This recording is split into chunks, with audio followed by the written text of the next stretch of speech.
आपका प्रश्न बहुत गहरा और भावनात्मक है। इसे धार्मिक दृष्टि और सामाजिक मानवीय दृष्टि दोनों से समझना जरूरी है। धार्मिक शास्त्रीय दृष्टि से कलयुग का अंत कैसे हिंदू होगा? शास्त्रों में कलयुग को गंदा ऐसा है समय पर बताया सच गया है। जहां धर्म कमजोर होता है, लोभ, अहंकार, शक्ति का दुरुपयोग बढ़ता है और कमजोर समझे जाने वाले वर्गों जैसे स्त्रियां, बच्चे, गरीब पर अत्याचार बढ़ते हैं।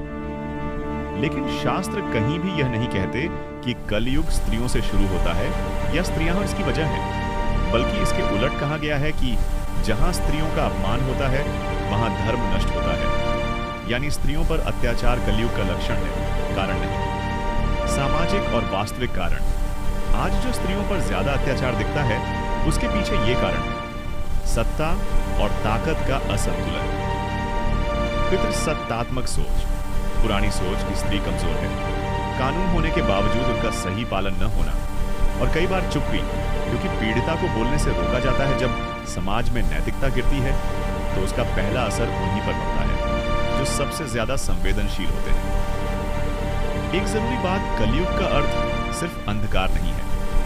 शास्त्रों में यह भी कहा गया है कि इसी युग में सच बोलना, अन्याय के खिलाफ खड़ा होना सबसे बड़ा धर्म है और बदलाव भी यहीं से शुरू होता है। आज स्त्रियां पढ़ रही हैं, सवाल कर रही हैं, आगे बढ़ रही हैं। यह भी कलयुग की ही सच्चाई है। निष्कर्ष: स्त्रियां कलयुग की शुरुआत नहीं है।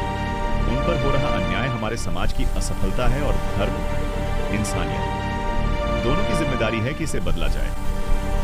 अगर आप चाहें, मैं इसे शास्त्रों के उद्धरणों, इतिहास या आज के समाधान के रूप में और विस्तार से समझा सकता। KGSC भक्तिरस चैनल में आप लोगों का स्वागत है।